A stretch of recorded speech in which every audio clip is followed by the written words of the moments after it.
പരമകാരുണികനായ ശ്രീനാരായണ ഗുരുദേവ തൃപ്പാദങ്ങൾക്കു മുന്നിൽ പ്രണാമം. ശ്രീനാരായണ ഗുരുദേവ തൃപ്പാദങ്ങളാൽ വിരചിതമായ ജാതി ലക്ഷണം എന്ന കവിതയുടെ പഠനത്തിലേക്ക് നാം പ്രവേശിക്കുകയാണ്. ഉണർന്നു പെറുമെല്ലാം ഒരിനമാം, ഉണരാത്തത് ഇനമല്ലിനമാമിങ്ങൊരിണയാർന്നൊത്തു കാൺമതും. ഓരോ ഇനത്തിനും മെയ്യും ഓരോ മാതിരിയൊച്ചയും, മണവും ചുവയും ചൂടും തണുവും നോക്കുമോർക്കണം. തുടർന്നോരോന്നിലും വെവ്വേറടയാളമിരിക്കയാൽ അറിഞ്ഞിടുന്നു വെവ്വേറെ പിരിച്ചോരോന്നുമിങ്ങു നാം. പേരൂരു തൊഴിലീ മൂന്നും പോരുമായതു കേൾക്കുക, ആരു നീ എന്നു കേൾക്കേണ്ട നേരുമെയ് തന്നെ ചൊൽകയാൽ. ഇനമാർന്നുടൽ താൻ തൻ്റെ ഇനമേതെന്നു ചൊൽകയാൽ, ഇനമേതെന്നു കേൾക്കില്ല നിനവും കണ്ണുമുള്ളവർ. പൊളി ചൊല്ലുന്നിനം ചൊൽവതിഴിവെന്നു നിനയ്ക്കയാൽ, ഇഴിവില്ലിനമൊന്നാണ് പൊളി ചൊല്ലരുതാരുമേ. ആണും പെണ്ണും വേർതിരിച്ചു കാണും വണ്ണമിനത്തെയും കാണണം. കുറികൊണ്ടിമ്മട്ടാണു നാം അറിയേണ്ടത്. അറിവാമാഴിയിൽ നിന്നു വരുമെല്ലാ ഉടമ്പിനും കരുവാണിനമീ നീരിൻ നിരതാൻ വേരുമായിടും. അറിവാം കരുവാൻ ചെയ്ത കരുവാണിനമോർക്കുകിൽ, കരുവാർന്നിനിയും മാറി വരുമീ വന്നതൊക്കെയും. ഇനമെന്നിതിനെ ചൊല്ലുന്നിന്നതെന്നറിയിക്കയാൽ, ഇനമില്ലെങ്കിലൊന്നും ഇന്നതെന്നുള്ള തൂഴിയിൽ.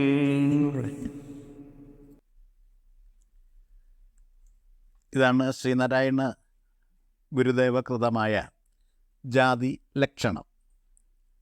ഭാരതീയ സംസ്കൃതിയിലെ പുഴുക്കുത്തുകളിലൊന്നായ ജാതി സമ്പ്രദായത്തിൻ്റെ നിരർത്ഥകത വെളിപ്പെടുത്തി തരുന്നതിനു വേണ്ടി ശ്രീനാരായണ ഗുരുദേവൻ രചിച്ച ജാതി നിർണയം എന്ന പ്രബോധന കവിത സഹോദരൻ മാസികയിൽ പ്രസിദ്ധീകരിച്ചപ്പോൾ അതിന് ലഭിച്ച സ്വീകാര്യത വലുതായിരുന്നു. മാസികയുടെ പത്രാധിപരായിരുന്ന സഹോദരൻ അയ്യപ്പൻ ഗുരുവിനെ വിവരം ധരിപ്പിക്കുകയും ഏകജാതി സന്ദേശത്തിൻ്റെ വ്യാപകമായ പ്രചരണാർത്ഥം ലളിതമായ ഒരു കവിത കൂടി രചിച്ചു നൽകണമെന്ന് ആവശ്യപ്പെടുകയും ചെയ്തു എന്നും അതനുസരിച്ച് ഗുരു ഈ കവിതയുടെ രചന നിർവഹിച്ചു എന്നുമാണ് പറയപ്പെടുന്നത്. ഒരു ദശകമായിട്ടാണ് ഗുരു ഈ കവിത രചിച്ചിരിക്കുന്നത്. മനുഷ്യരെ ജാതിയുടെ അടിസ്ഥാനത്തിൽ വേർതിരിച്ചു കാണുന്നതിലെ നിരർത്ഥകതയും യുക്തിരാഹിത്യവുമാണ് ആർക്കും എളുപ്പത്തിൽ മനസ്സിലാകും വിധത്തിൽ ലളിതപദങ്ങൾ കോർത്തിണക്കി ഈ കവിതയിൽ അവതരിപ്പിച്ചിരിക്കുന്നത്. ഗോക്കൾക്ക് ഗോത്വം എപ്രകാരമാണോ അപ്രകാരം മനുഷ്യർക്ക് മനുഷ്യത്വമാകുന്നു ജാതി എന്നാണല്ലോ ജാതി നിർണയം എന്ന കവിതയിൽ ഗുരു സമർത്ഥിച്ചത്.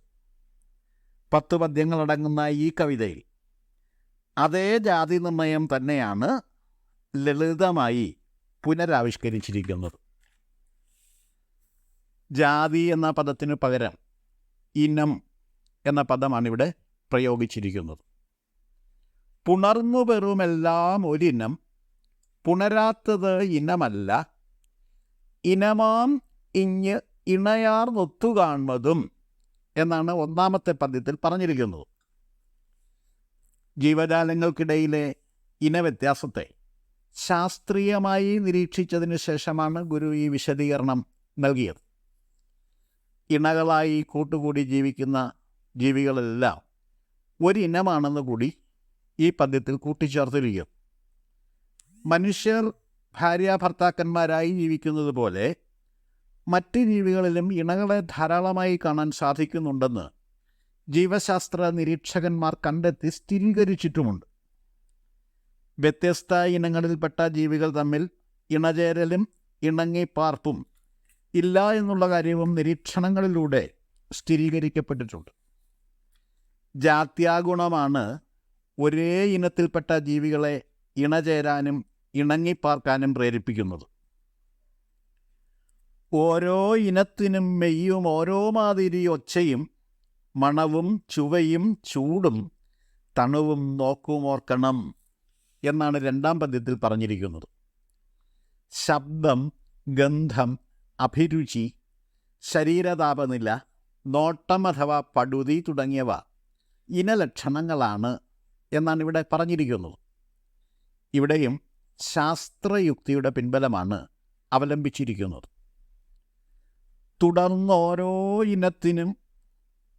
തുടർന്നോരോന്നിനും വെവ്വേറടയാളമിരിക്കയാൽ അറിഞ്ഞിടുന്നു വെവ്വേറെ പിരിച്ചോരോന്നുമിങ്ങു നാം എന്നാണ് 3-ാം ശ്ലോകത്തിൽ പറഞ്ഞിരിക്കുന്നത്.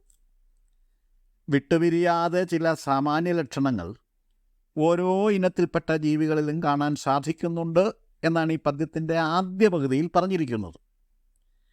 ഇപ്പറഞ്ഞ സാമാന്യ ലക്ഷണങ്ങൾ ഓരോ ജീവിയെയും ഇന്ന ഇനത്തിൽപ്പെട്ടവയാണെന്ന് വേർതിരിച്ചറിയാൻ സഹായകമാണ്.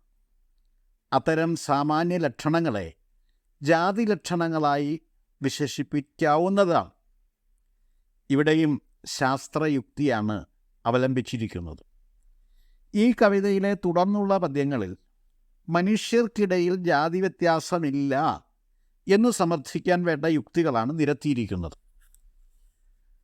പേരൂരു തൊഴിലി മൂന്നും പോരും ആയതു കേൾക്കുക, ആരു നീയെന്നു കേൾക്കേണ്ട നേരുമെയ്തന്നെ ചൊൽകയാൽ എന്നാണ് 4-ാം പദ്യത്തിൽ പറഞ്ഞിരിക്കുന്നത്.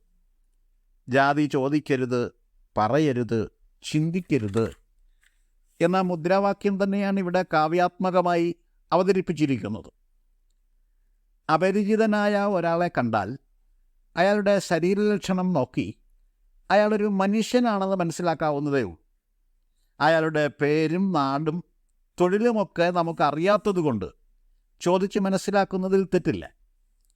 എന്നാൽ അയാളുടെ ജാതി ഏതാണെന്ന് ചോദിക്കുന്നതിൽ യാതൊരു യുക്തിയുമില്ല. അയാൾ മനുഷ്യനാണെന്ന് അയാളുടെ ശരീരപ്രകൃതി വിളിച്ചോതുന്നുണ്ടല്ലോ.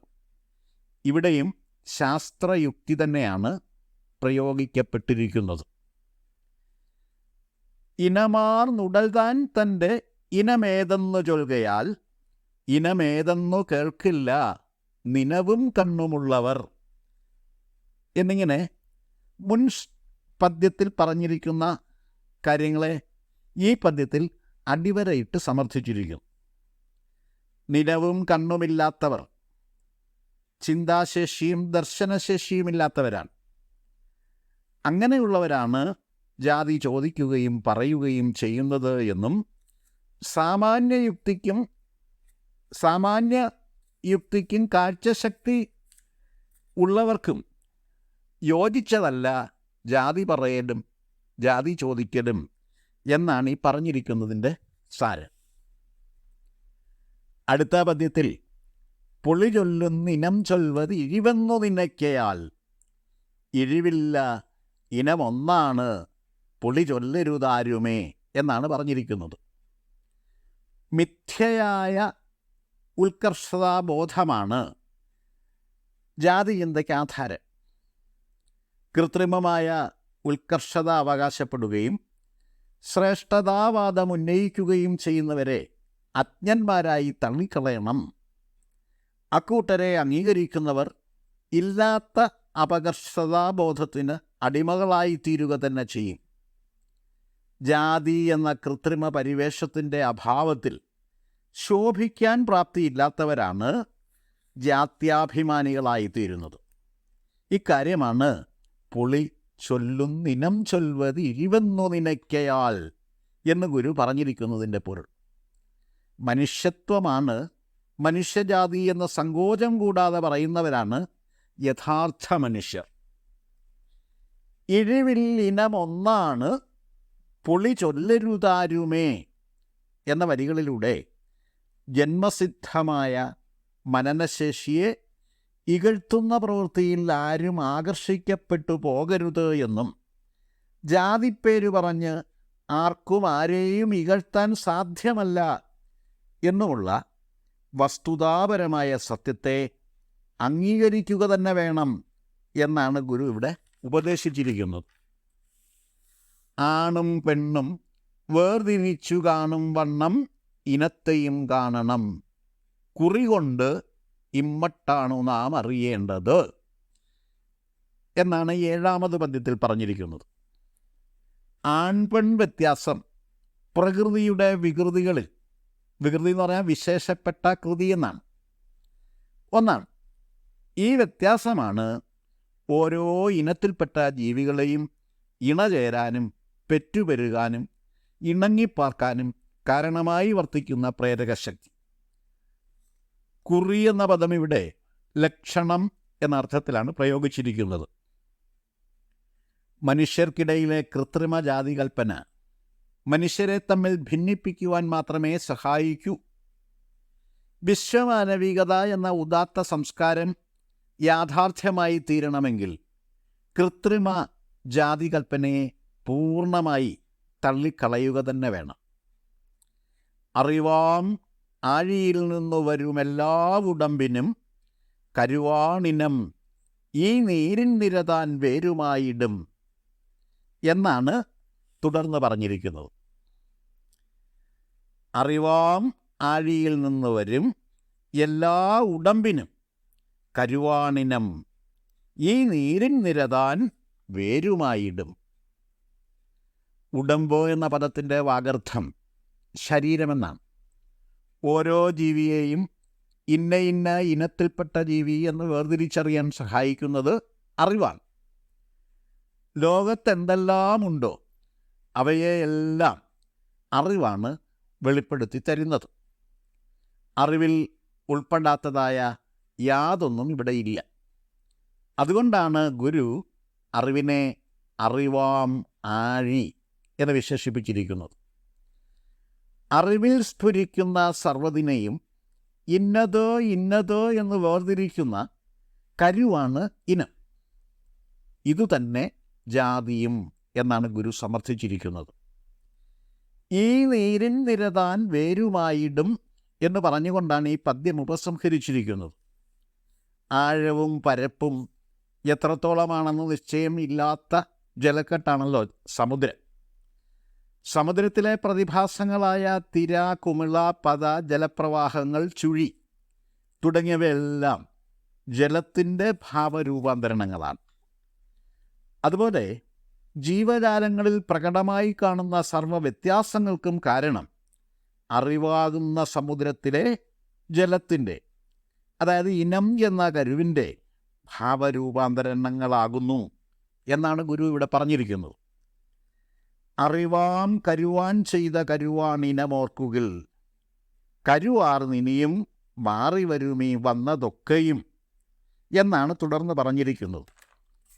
കരുവാൻ എന്ന പദത്തിൻ്റെ വാഗർത്ഥം കൊല്ലൻ എന്നാണ്. ഇരുമ്പ് കൊണ്ട് വിവിധങ്ങളായ ആയുധങ്ങൾ ഉണ്ടാക്കിയെടുക്കുന്ന പണിക്കാരനാണ് കൊല്ലൻ. കൊല്ലൻ ഉണ്ടാക്കുന്ന ഓരോ ആയുധവും ഓരോ കരുക്കളാണ്.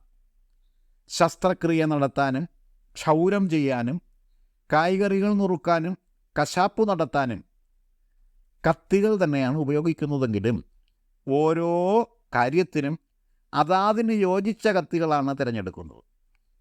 എല്ലാ കത്തികളും ഒരേ ലോഹത്തിലാണ് തീർത്തെടുക്കുന്നത്. കത്തികൾ ഉണ്ടാക്കുന്ന കരുവാനെ, അതായത് കൊല്ലനെ, അറിവാകുന്ന കരുവാൻ എന്ന് വിശേഷിപ്പിച്ചിരിക്കുന്നതിൻ്റെ യുക്തി താത്വികമായി വിചാരം ചെയ്ത് മനസ്സിലാക്കേണ്ടതാണ്. അറിവാണ് കരുവാനായി, അതായത് കരുക്കൾ ഉണ്ടാക്കുന്ന പണിക്കാരനായി ഭാവം പകർന്നാടുന്നത്. കരുവാൻ്റെ ബുദ്ധിയും യുക്തിയുമാണ് ഒരേ ഇരുമ്പിനെ വിവിധങ്ങളായ കരുക്കളാക്കി രൂപപ്പെടുത്തിയെടുക്കാൻ കാരണമായി വർത്തിക്കുന്നതെന്ന് സാരം. കരുവാർന്നിനിയും മാറി വരുമീ വന്നതൊക്കെയും എന്ന വരികൾ ഗുരുവിൻ്റെ ദീർഘദർശന മികവിനെയാണ് സാക്ഷ്യപ്പെടുത്തുന്നത്. അറിവിൻ്റെ അനന്തവികാസ പരിണാമങ്ങൾ ഭാവനയിൽ കണ്ട ആർഷദർശനമാണ് ഈ വരികളിൽ കാണാൻ സാധിക്കുന്നത്. ലൗകിക വ്യവഹാരങ്ങളുടെ ഭാഗമായ ജാതിചിന്തയെ വിശകലനം ചെയ്ത് മുന്നേറുന്ന ഗുരുമനസ്സ് വേദാന്ത ഭൂമികയിൽ പ്രവേശിക്കുന്നതിൻ്റെ വാങ്മയ ചിത്രം കൂടിയാണ് ഈ വരികൾ. ഇനം എന്ന് ഇതിനെ ചൊല്ലുന്നു ഇന്നതെന്നറിയിക്കയാൽ, ഇനമില്ലെങ്കിലിൽ ഒന്നും ഇന്നതെന്നുള്ളത് ഊഴിയിൽ എന്ന് പറഞ്ഞുകൊണ്ടാണ് ജാതി ലക്ഷണം എന്ന കൃതി ഉപസംഹരിച്ചിരിക്കുന്നത്. ലോകവ്യവഹാരങ്ങൾക്ക് ഉതകും വിധത്തിൽ ഓരോന്നിനെയും ഇന്നത് ഇന്നത് എന്ന് വേർതിരിച്ച് കാണിക്കുന്നത് കൊണ്ടാണ് രൂപഭാവ വൈജാത്യങ്ങളെ ഇനം എന്ന് വിശേഷിപ്പിക്കുന്നത്. ഇനകൽപ്പന ഇല്ലാതായാൽ ലോകവ്യവഹാരങ്ങളും ഇല്ലാതായിത്തീരും. ദ്വയാർത്ഥപുഷ്ടമാണ് ഗുരുവിൻ്റെ ഈ പ്രസ്താവന. ലോകാനുഭവങ്ങളെല്ലാം മായാകൽപ്പിതങ്ങളും ഭ്രമാത്മകങ്ങളുമാണെന്നാണ് വേദാന്തം, അദ്വൈതം ഉദ്ഘോഷിക്കുന്നത്. ഭൗതികൻ്റെ ബുദ്ധിയിൽ ശരിയെന്ന് തോന്നുന്നത് ആത്മജ്ഞാനിക്ക് അസംബന്ധമായേ അനുഭവപ്പെടുകയുള്ളൂ. ലൗകികന്മാർ അവരുടെ സ്വാർത്ഥ താൽപ്പര്യങ്ങളെ ന്യായീകരിക്കുകയും പ്രോത്സാഹിപ്പിക്കുകയും ചെയ്യുന്ന ജാതി വ്യവസ്ഥയെ അനാത്മകം എന്ന് സമർത്ഥിച്ചുകൊണ്ട് ജാതിലക്ഷണം എന്ന പ്രബോധനാത്മകമായ ഈ കൃതി ഗുരു ഉപസംഹരിച്ചിരിക്കും. ഒരു ജാതി, ഒരു മതം, ഒരു ദൈവം, മനുഷ്യൻ. ജാതിഭേദം, മതദ്വേഷം ഏതുമില്ലാതെ സർവരും സോദരത്വേന വാഴുന്ന മാതൃകാസ്ഥാനമാണിത് എന്നുറക്കെ പ്രഖ്യാപിക്കുവാൻ ലോകജനത പ്രബുദ്ധരായിത്തീരുന്ന ഒരു നല്ല നാളേക്കു വേണ്ടി നമുക്കും പ്രാർത്ഥിക്കാം. ഗുരുധർമ്മം പുലരുമാറാകട്ടെ.